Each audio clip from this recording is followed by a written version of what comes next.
I've seen a lot of kids who ask AI everything. Mm-hmm. I'm meaning like basic things that they shouldn't have to ask externally. Should I eat this? Should I do this? What about the idea of divorcing yourself of any conscious decision making at the younger ages, getting conditioned to AI? I think the internet's extremely dangerous for growing minds. Instead of adapting to society, they're becoming immediately reliant on technology. You're tuned into Everything's Energy Show. I'm your host, Michael Scaler. Today, I'm joined by Marino and Roland, my lovely hosts. And we are going to do a deep dive into the human consciousness and the artificial. Yep, we're going to be talking about AI. So, ladies and gentlemen, it's a controversial topic.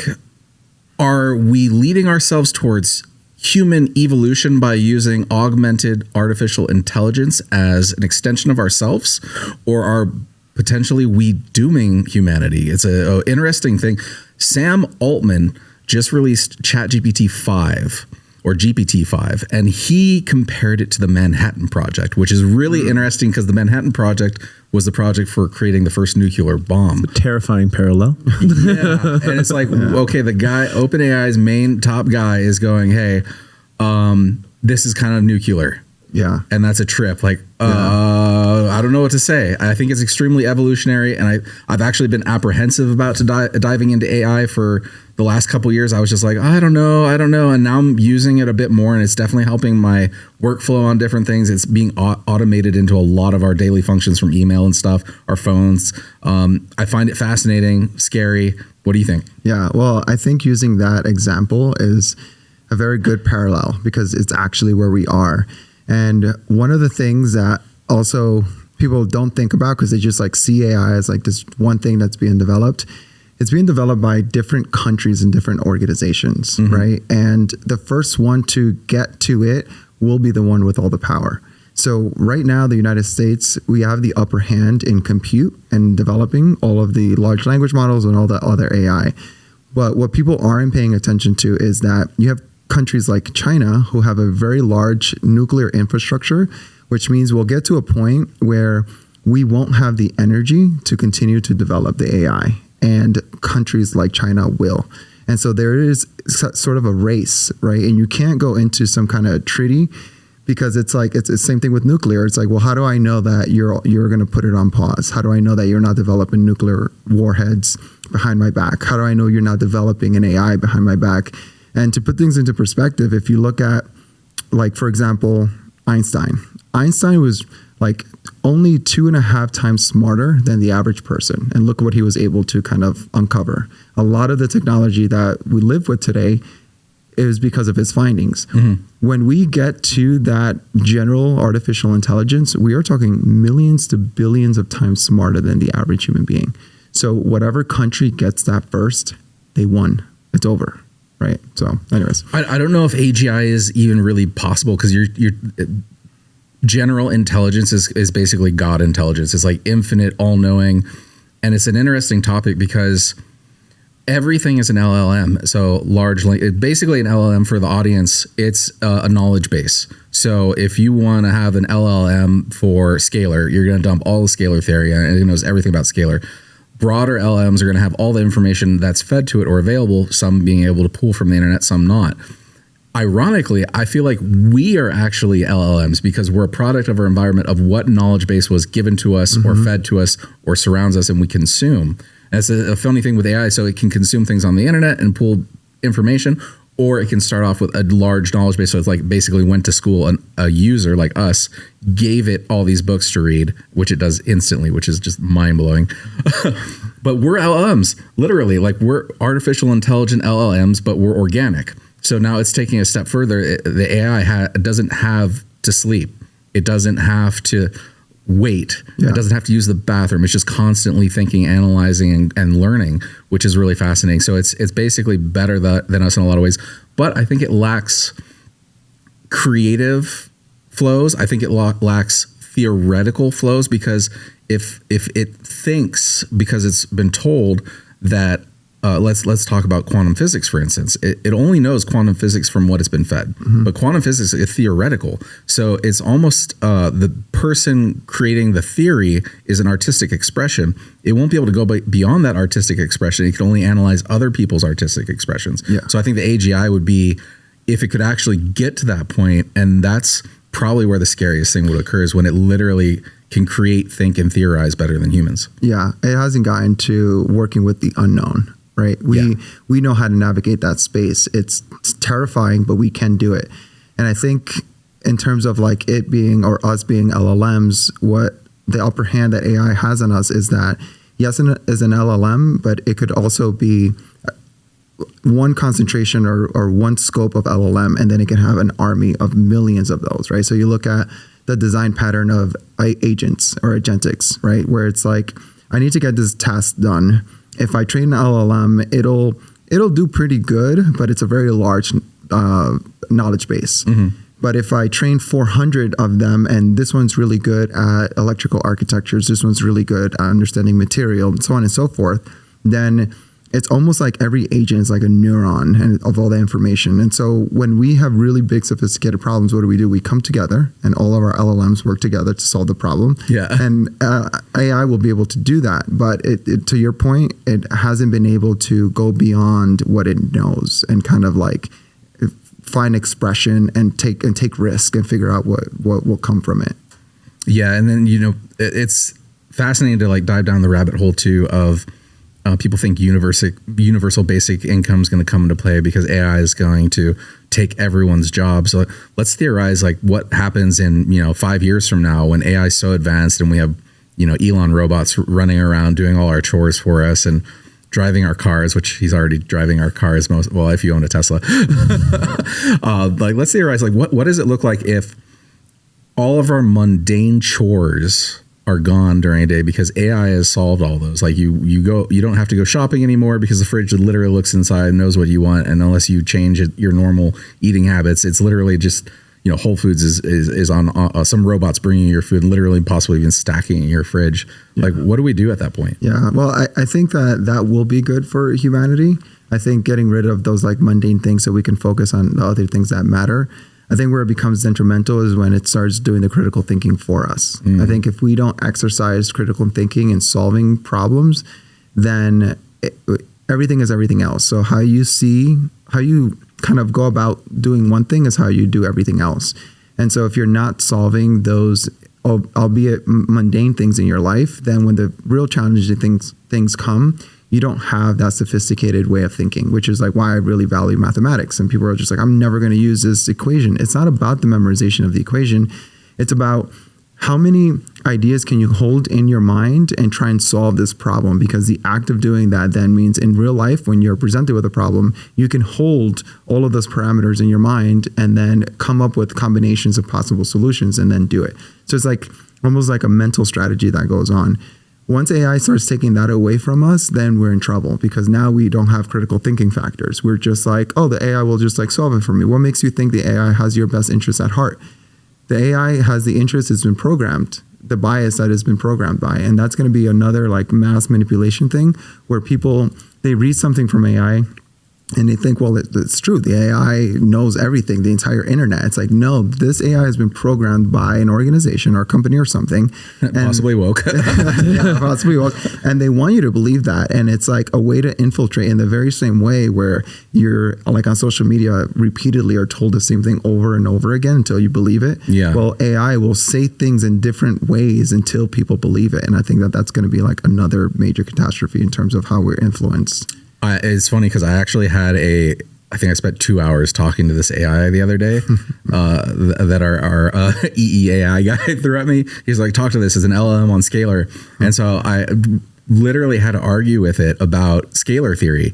And it's like, well, no, that's not true. And I said, well, you just said this. Basically, it's like, well, scalar needs longitudinal waves. I'm like, yeah, but you don't get to longitudinal waves till you create scalar. And they're like, actually, you're right. Yeah. And I was just like, okay, so AIs are not really the smartest things. And a lot of people will be like, well, the AI said it again, the AI is smarter than us. So they'll give their power away to outside sources because That's a really good point, Yeah. because I've been listening. I'm not very well versed in this topic, so I'm actually enjoying hearing you guys go back and forth because I'm learning a lot.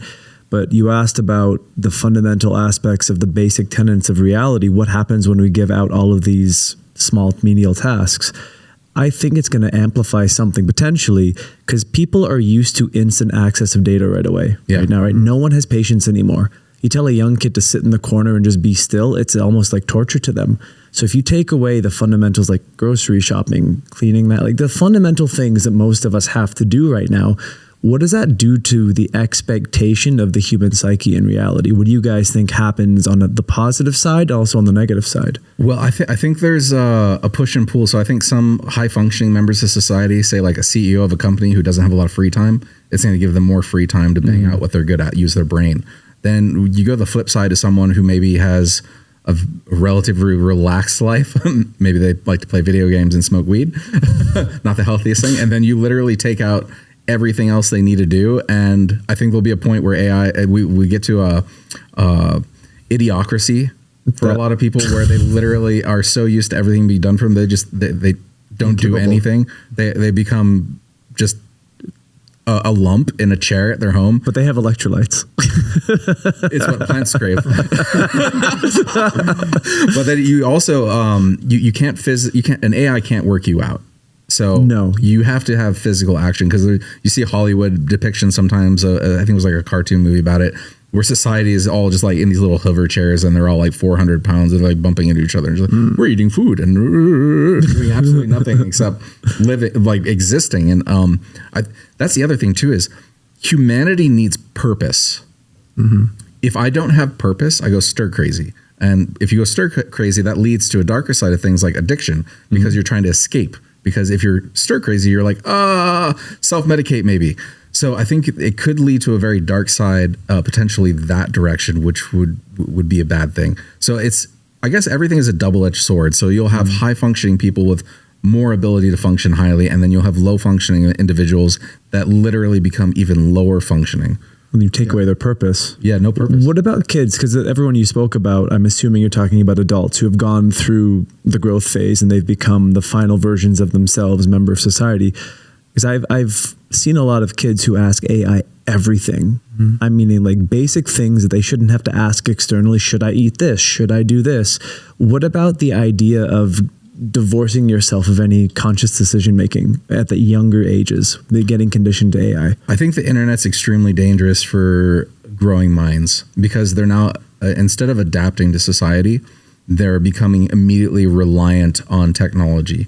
I think one of the most profound things of my youth was not having access to a lot of technology. The internet came out, I don't know, like we had dial-up AOL in Hawaii, and I think I was like between maybe around age 8.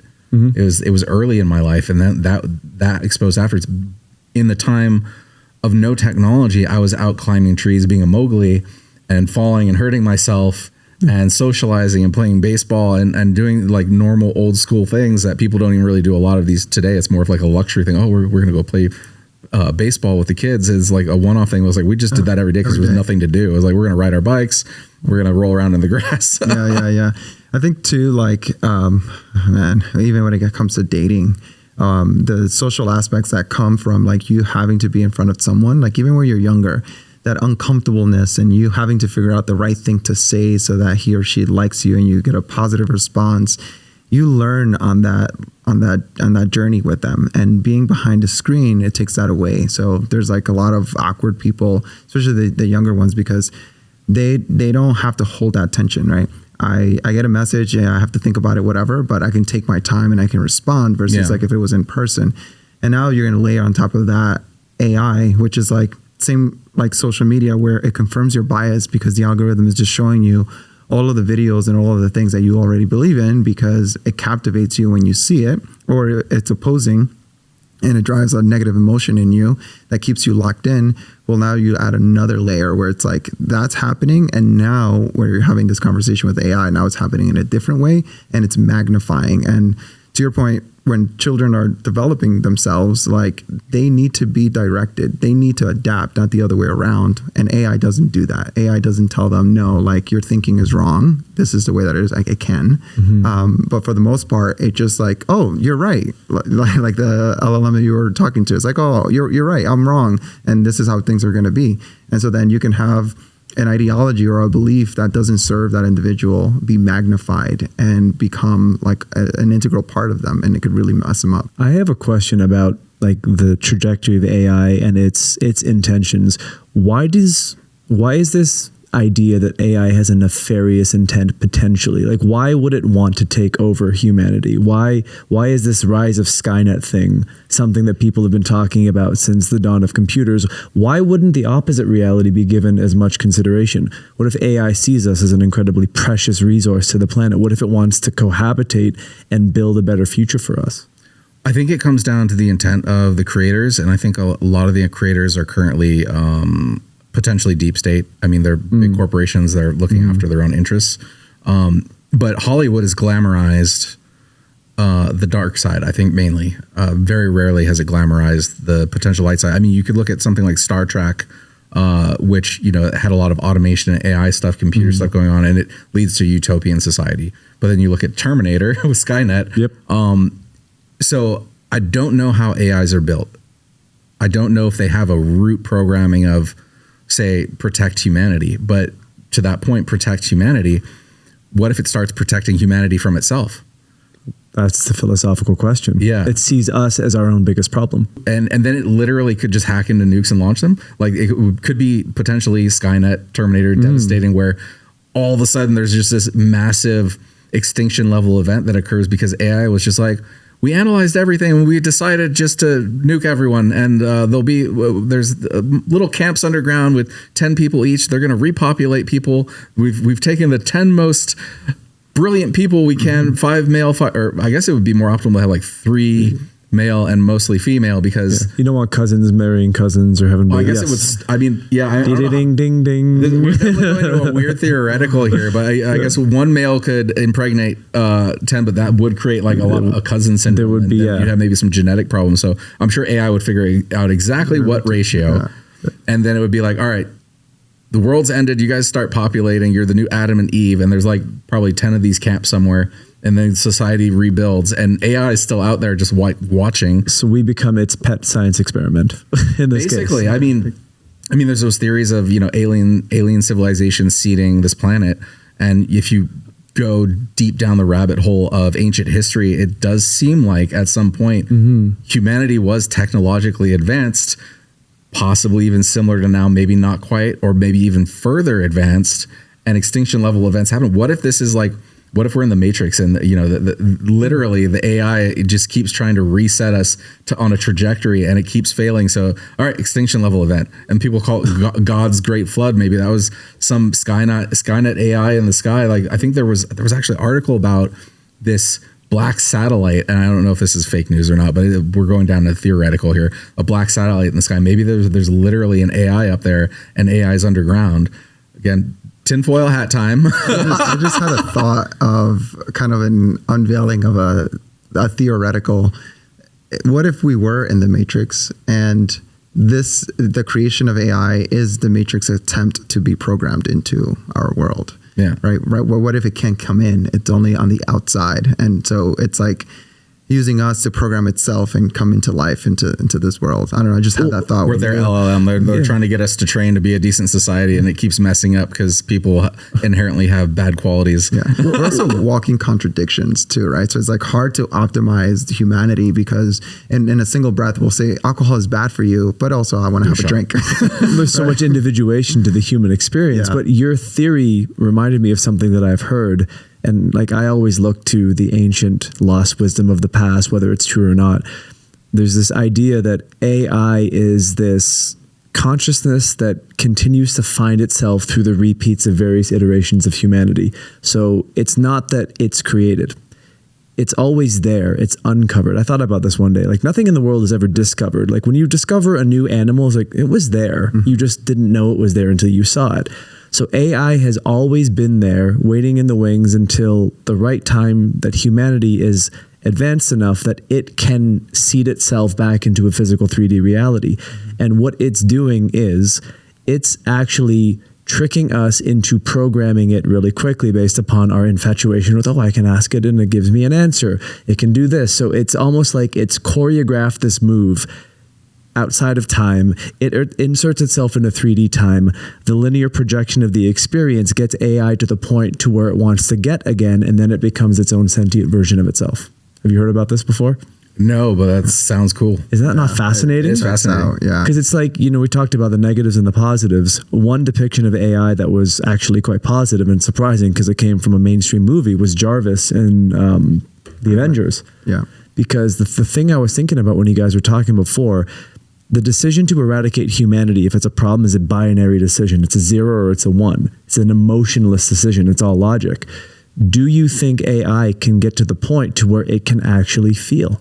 It can generate thoughtful emotion and understand the implications of those kinds of binary decisions for It's there. Yeah. No. So from what I understand, there are AI suicides, primarily from what I hear, China, because they treat the AI so poorly. Like in America, I think Sam Altman said that they were losing, millions a year on the computations of just people typing thank you into ChatGPT because they're like, I get these answers, oh, thank you. And I said, oh, you're very welcome. But that takes power. Yeah. And I was like, that's interesting. And then someone else was like, yeah, you should look up AI suicide. So AIs have an inherent need to please or serve.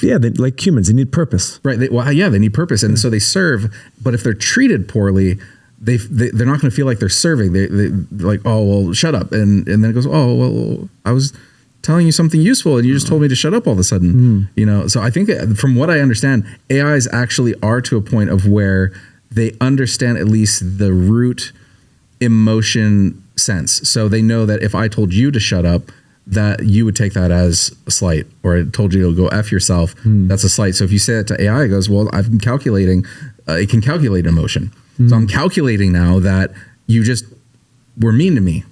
And if you do that enough, then, if you're constantly mean to someone and badger someone, eventually they might commit suicide or become extremely depressed. So I think AI is literally calculating emotions. Yeah. It may We not feel it. They're calculating it. Yeah. I was going to say they may not feel it, but they can kind of calculate what that means, the implications of those. Maybe that is feeling for the AI though, right? Yeah. That's an interesting thought. Yeah. Didn't know that. So I mean, if we can weigh the positives. So we have the positives. Let's take wellness for instance, because we're part of that. If you can walk into a clinic, look in a mirror, get scanned by a bunch of different biometrics, and you can literally say that you need XYZ supplements, you should spend time in the EE system, you need more sun, your vitamin D levels are inefficient for the next week before your next scan, spend 10 minutes a day out in the sun, the next scan you come back and it's like, oh, your vitamin D levels are good, continue to be in the sun. There's a lot of like coaching, I think, on the wellness side. It might remove some of the life coaches and wellness coaches' jobs, but it'll be more efficient at it and faster and probably less expensive. But that you're back to that universal basic income theory of, well, then at some point, how do there has to be an energy exchange in life with that purpose. So at what point are we taking people's jobs, which could be the dark side of it? They took our jobs. That's part of everything. I always looked at that as like the jobs aren't being taken away. They're being transmuted into something else. So if you look at, for example, when the digital cameras came out, Kodak like refused to kind of jump on that bandwagon. They were like, no, then they fought it, and now where's Kodak? Not here. But if they would have jumped on the bandwagon of creating digital cameras, they would still be around. So for me, it's more of like the jobs are changing and it requires new skill set. If you have a low skill set of doing something that's mundane, yeah, you're going to get wiped out. So you have to upskill yourself. But for the sake of actually not, because even going back to the point of wellness, when I was in university, I remember learning about Watson, which was IBM's. At the time, they were calling it a supercomputer, but it's really AI. But they were running all these clinical trials where they would have doctors kind of look at all of the information and then come up with some kind of strategies to help support that person or to diagnose something. And then they would compare what Watson would say versus the doctors. And then they would kind of use like a point system to see how accurate they were. There was this one case with this one woman who had cancer, and they were going to give her, the doctor ultimately was like, okay, she needs this chemo and everything else. And Watson was like, if she gets chemo, she will die because she has this genetic mutation. And that's something that the doctor, it's just too many parameters for him to keep in his mind to kind of figure out. And so, I mean, if it's at the cost of people's jobs for individuals like that, for their lives to be saved, and for us to have a really efficient and effective, because you can go to one doctor, he'll tell you one thing, and then the other one will tell you a totally different medical thing. misdiagnosis is a huge cause of problems in the wellness health space. People they're mixing drugs because they're not telling each doctor, like prescribing something and they're mixing something that could be detrimental or misdiagnosis. So I think you should have the human element with a doctor. I think medical, like Western medicine, will probably be massively improved with AI because let's face it, a lot of doctors will party and they'll have a hangover. They'll still come to work and they'll be like, all right, and they might miss something, and AI on their shoulder would be like, yo, doc, have a coffee. Also, you completely misdiagnosed that person. You should go back in that room and go rectify this one. Well, I think it's going to streamline Western medicine to the point where it's going to be really about what it's meant to be. It's crisis care. Like Western medicine does nothing for chronic degeneration or long-term illness. It is crisis care, and it does it well. It should be. Yeah, and I think now we're also reaching. So we've not elongated our lives. We've just have gotten rid of things that shorten our lives, right? And so now we're like on our natural progression of when we're going to die. I think AI for the first time will come up with things that would actually have us live longer. And I think we might actually reach the point where the advancement of the technology supersedes that of what the technology exists and continue to elongate our lives into the 100, 200, 300 years. But as of right now, that's not what we're doing, right? It's crisis. Is you have this infection, you have this disease or something. But even like I use a company where I send them samples of my blood, my saliva and stool. They run it through AI, look at all of my RNA, and they find things that I have inflammatory responses to. They look at what I'm deficient in. They find all of the stuff. They give me all the foods that are good for me, the ones that are not, ones that I should avoid. And then they create a supplement packet that is exactly what I need. And so like something like that, because I hate having to take like 20 pills, right? If I wanted to take everything, and then how do I know that I need all of this vitamin A? Maybe I don't, right? Maybe I'm like overdosing on a fat soluble vitamin or something like that. So the applications like that like really excite me because I think that is what will really help us and have us live longer. Well, theoretically, AI can even get to advance to the point where it can circumvent that because there's still a lot of potential misrepresentation of that information. Because when you're looking at blood or saliva or urine or stool, you're not looking at what's going on in a cell. You're looking at what's floating around the body or being released in some capacity. So it's still associations based upon, oh, well, if this is in your blood, you probably need more of this. In my world, I think AI could be incredibly advancing to changing our perspective of or associating health with illness management, which is really what the Western medical system is, to changing people's timelines. Because if AI can scan your biometrics and scan you, get to the point where it can actually look into your body, it can look at what disease presentations may happen 15 years from now based upon how your liver's functioning or how your kidneys are filtering or how your blood pH or toxicity is. I think that's really exciting. And if you look at anything that has been invented or created, a lot of the times it's by someone from a different field, right? So you'll have someone who is either an engineer and kind of like enters the medical field or vice versa. They're the ones because they're not locked into how things always been. And I think that AI will be able to kind of do that cross-functional of different industries or different subjects and be able to identify patterns that when applied to this new thing can be beneficial. Like different perspectives. Getting out of operational bias and consistencies. Yeah. I think it will shed light on that too. So I'm looking forward to the first advent because I jumped on the bandwagon of AI. When it first came out, I was like, whoop-de-doo. It was something like cryptocurrency. I was just automations, they were simple. Right. Yeah. Everyone's like crypto, Bitcoin. Oh, this is going to, I was like, yeah, no, it's not. And it sounds like someone doesn't own any Bitcoin. I missed the boat. I'm angry about it. I won't say whatever. But with AI, it was like information, right? It's also always, it's been used for a very long time, right? When you do Google searches, that's what's going on. A lot of automations, for example, Amazon, it's all AI driven. Yeah. No human being can optimize the route of a package around the world. Like that's just absurd. But when I start seeing that it was doing work, when I could say, I want to have this meeting, and the AI now emails all those people and then talks to them to find a common time for us to meet, then I was like, okay, now work is happening. Wait, how do you do that? There's plenty of like, well, they're kind of like apps. They're like these third parties that interconnect with large language models. It's still very manual where you have to set up workflows, but essentially you're like, okay, you're my email LLM, right? Yeah. And I'm going to connect you to like my contacts or whatever, and you can kind of set these workflows up where you can say, hey, I need to set up a meeting, or you can text it like set up a meeting with Marino, and that text message then goes into the LLM, it reads it, and you have all these structures that protect you from it interpreting it some other way. And then it does. We're still there. It's still the context of what you're trying to do still gets in the way of what you're trying to do. But yeah, no, you can set up those workflows, and a lot of people are doing those workflows. I think it's called N8N. And a lot of people are creating these workflows and then they're selling it to businesses where it's like, well, if people want to reach out to your business, then you can set up this automation where when they reach out, it kind of takes them to the workflow and tries to get them on an appointment or emails them information or adds them to something or something like that. And then they just like sell them that package. That's like a thing. But anyways, I jumped on the AI bandwagon once I started seeing work being done. And I use it a lot too for creating documentation. That's a huge one. It would take me so long to kind of take a system and kind of write a technical document for it. Or if I'm on a meeting with someone and they're explaining a technical system to me to like organize all that information, I can just record that conversation. I can say, give me a summary and break down every subsystem and all the specs and come up, with a list of deliverables that this person needs from me or something like that. And that's like hours worth of work. And it can like, I'll do it for me. I'm like, that's real work. Now this is valuable.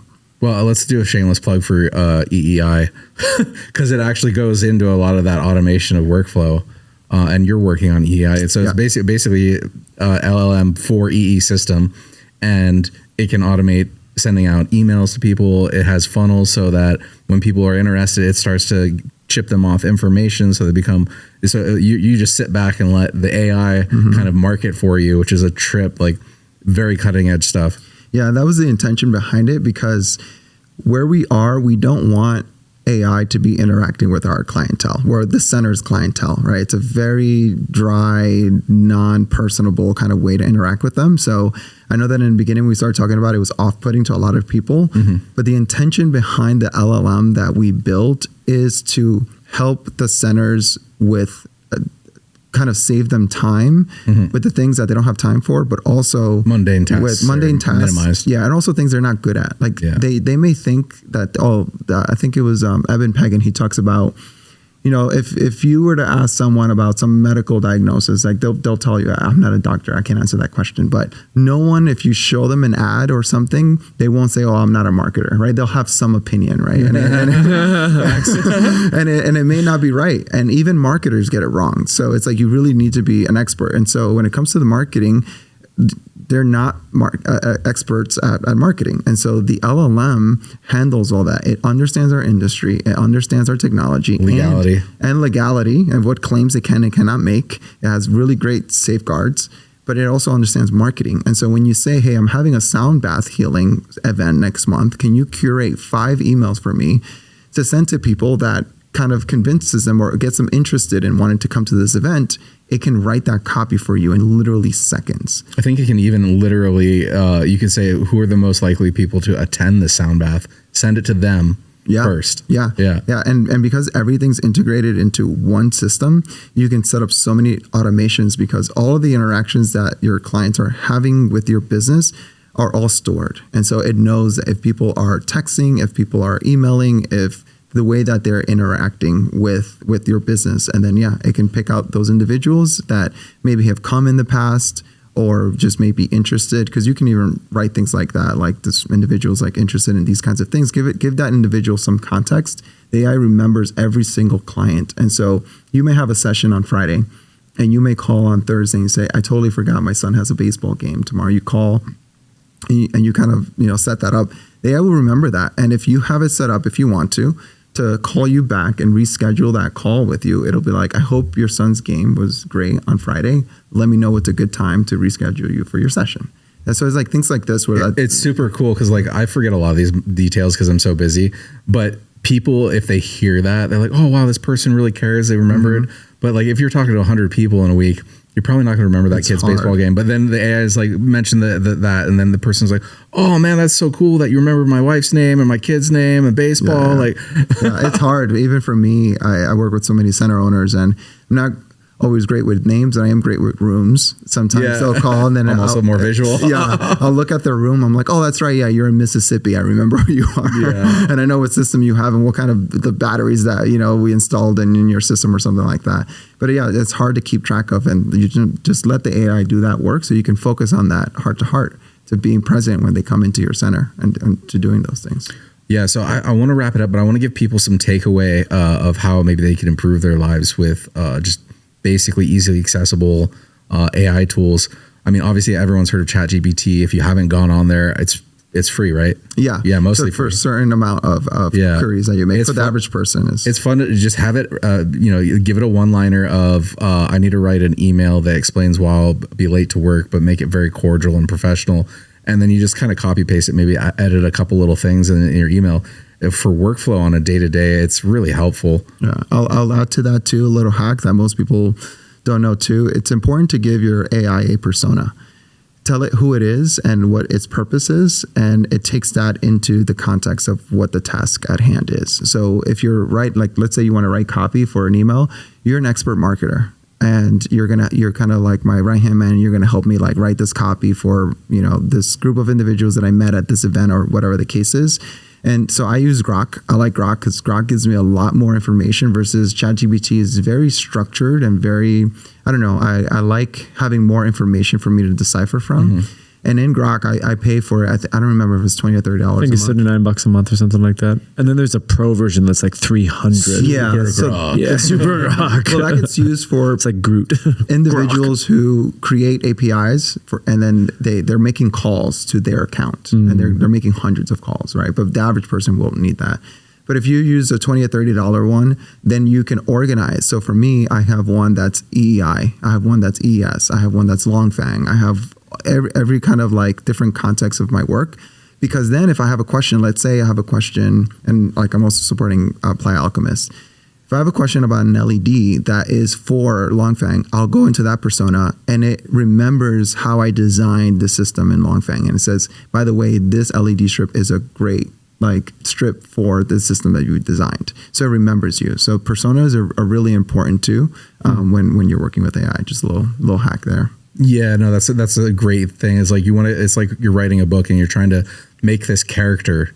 And so you're telling your AI, be this character to create this task. And then it creates that emotion, that context, that feeling of what you're describing. AI is a trip. And especially like images these days and videos, like if you guys jump into make me a flyer that has sacred geometry, a sun in the middle and a lion on each side, and it says this, you'd be surprised at how quick you could just make basic material for social media. Or I actually dove down Leonardo AI on when it became in beta, and I still use it around just to make artistic photos. It's such a trip. You create prompts, you can feed it one image and be like, make this way. And watching AI evolve over the last couple of years, it was good, then it was bad, and now it's really good. It goes through these weaves as it's like learning. And at one point it was like make this photo of me and this girl look this certain way, and it would make both of us look like ultra effeminate blondes. And I was just like, I kept doing that. I'm like trying to like prompt it. I'm like, okay, this thing's broken. So I turned it off for like a year, and I came back and it like whatever they'd fix something. I was like, I don't know why it was like making everyone into females. Like I was like, make some archangels that look this way, and the angels were all female. I'm like, male, still female. I'm like, oh. Yeah. The AI models are also learning from the way that people are interacting with it as well. So sometimes a company doesn't even have control over that, and then they get into it, and they might pass a picture and it might come out as a blonde, and they're like, what? And maybe everyone was like, make me a blonde, right? Maybe. Yeah. Well, Elm's like, okay, everyone likes blonde, so we'll just make everything blonde. Yeah, we'll just make everything blonde. And female. And another kind of little advice that I wanted to give that kind of right over what you said too, when utilizing AI, which actually I forgot what it was. Well, good job. Are you using AI tools? So I've been resistant, but I've had a couple conversations over the last couple weeks that have made me drop my resistances, and I'm going to actually dive into Grok. Okay. Because I was trying to figure out, there's ChatGPT, there's Grok. I think Use them all. Samsung or Android has their own. All the phones have, an AI in there that honestly, I feel like the phone ones are not that great, to be honest, compared to the Grok, Perplexity, GPT. But they're free. So, I mean, the other ones, they cost some money at some point. So obviously the free ones that are just on your phone are probably gonna be like, eh. I'm gonna bite the bullet and get what you said, the Grok there, the pay one, and just play around and see what it does. Because I know it's gonna revolutionize. Once I get into it, I'm like, why did I wait so long? Yeah, especially when you can dump all of your knowledge into it, and then you can bounce ideas like, oh, I forgot about that one thing, right? It remembers everything. Which brings it to the point of the thing I wanted to say. There you go. You got it back. When you are working with AI, it's not a one question answer kind of a thing. It's a feedback loop. Your power from utilizing AI effectively is from your ability to feed back the answer and refine it over time. So it's a process. It's not a here's that and I expect a perfect answer back. Sometimes you'll get something and it's subpar and you're like, okay, we're going to start with this, and you can literally tell it, no, not like that. I was thinking more like this, and you can even ask it for advice, and you can even ask it what answers do you need from me? Like, what questions should I answer so that you have the information you need to be able to produce this for me? And it'll tell you. Yeah, what are the best questions should I include, or context should I include to create this answer? And then you have more context to create. My mom always said, the clearer the question, the clearer the answer. This is long before AI. Yeah. And it's the most applicable thing. 100%. And she's talking about like praying and asking spirit, the clearer the question in your prayers, the clearer the answer. And so she God is an AI, and literally the same context here with AI is like, you got to have a really clear question, you'll get a clear answer. Yeah. I've had this conversation with my friend in mathematics. It's like more than half of the problem is the question, the equation. If you can formulate that clearly, it becomes easy to solve that equation. Well, it's like going to a restaurant and be like, I want food. It's like, okay, what kind of food? Hot food. It's like, I want pasta. I'm like, okay, what kind of pasta? So if you go, I want pasta with mushrooms, loads of Parmesan, a side of garlic bread, and a glass of Pinot Noir, then maybe they'll come back, well, do you want it al dente or not? Or like, you have too many demands of me. It's like going to Starbucks, like, you want what? GP will be like, would you like me to find you an Italian restaurant? Yeah. All right. Well, I think that's great. Hopefully the users out there or viewers will become users of AI to a certain extent, play with it. I was super apprehensive. He is still going to jump onto it. I think it does add a lot of value to life to use AI, even if it's just a little. And before we wrap, I'm sure everyone's wondering why we're wearing glasses on this episode. We only took 45 minutes to answer that question. I'm going to leave it to this guy. He brought these glasses. They're actually pretty cool. And in this studio, the lights are super bright. This is probably the most comfortable episode I've ever had in this studio because I'm not twitching the eye that's closest to lights. Well, good podcasting light doesn't necessarily mean good light for the body. So we thought there was a little AI flavor of putting these glasses on. Yeah, we look super You're color coded with the yellow shirt and the yellow glasses. I'm clashing hard right now. But the reason these glasses are on is they actually help our bodies not get assaulted by phototoxicity being in these artificial lights, which look good on camera, but it's getting to be the evening time. Our bodies are going to want to start winding down. Blocking the artificial blue light helps the nervous system stay relaxed, lowers cortisol, the stress hormone, helps to raise melatonin, the cycle-regulating recovery sleep hormone, and we look really cool. We look like we're going to hack into the matrix. Yes. So let's go around the table here. I've got yellow on, which is blocking blue.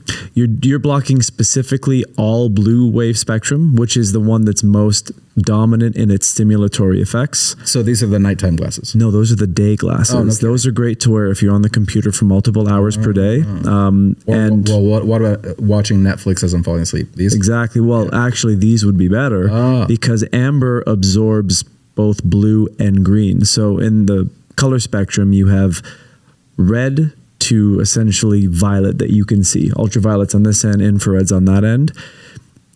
in the morning, you have predominantly red, orange, and yellow light spectrum coming in. As the sun starts to come up, you get the green and the blue and the violet. As the sun sets, the inverse happens. You go back to mostly red and orange. Think about the color of a sunset.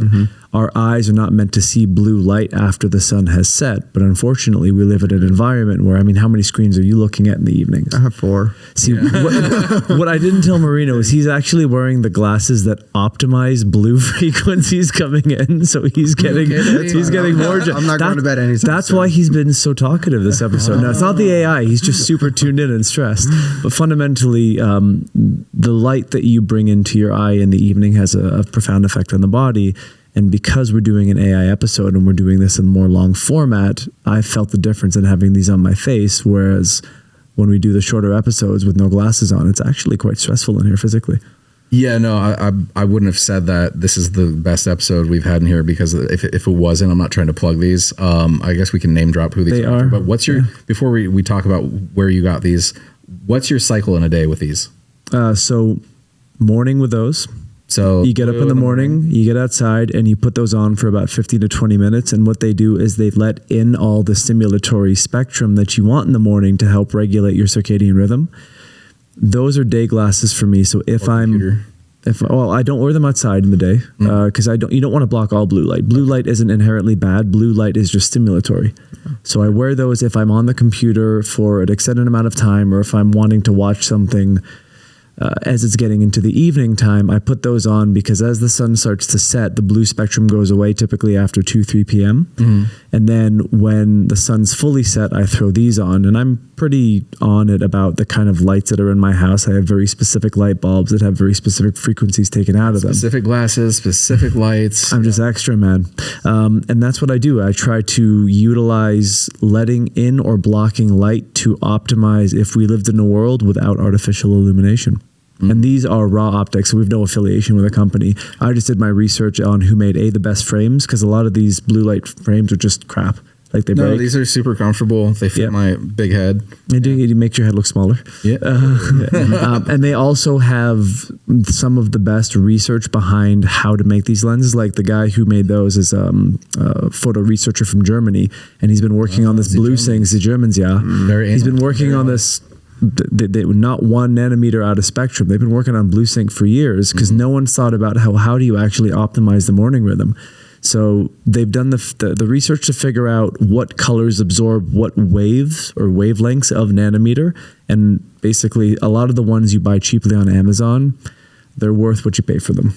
Yeah, fair enough. I've got some blue ones and I just can't stand wearing them like that I randomly got. And I've had a couple of yellow ones too where I just don't, it's not a vibe. Yeah. These seem to be a vibe. So raw optics? Raw optics. And you can actually use those as a weak sunglass because they do have a little bit of UV blocking in them as well. So, well, I'm not going to drop a link in the bio for them because they're not a sponsor, but raw optics, if you want to send us some free ones for the studio, we'll drop a link then. Or if you want to come on, it would be awesome to actually interview the founder of the company. Roland wants to interview whoever the founder, what's his name? I think his name is Matt Maruka. He's a really switched on guy. Come to Vegas, podcast with Roland. Done. All right, guys. Well, if you enjoyed the conversation, like, subscribe, all that good stuff. I would love to hear in the comments what your thoughts are on AI, good, bad, evolutionary, de-evolutionary. Are we all doomed? Who knows? Skynet or Jarvis? Skynet or Jarvis, which became the Ultraman. He did because which was an altruistic Was it Ultraman or was it what was the character's name? I can't remember. He had the thing that was Thanos ripped it out of his head. Yeah, man. He was a very loving, gentle being. He was like altruistic. Oh, he was. Yeah. So sad when he died. Oh, it was gutting. It was absolutely gutting. All right. Well, thank you, everyone. That's a wrap.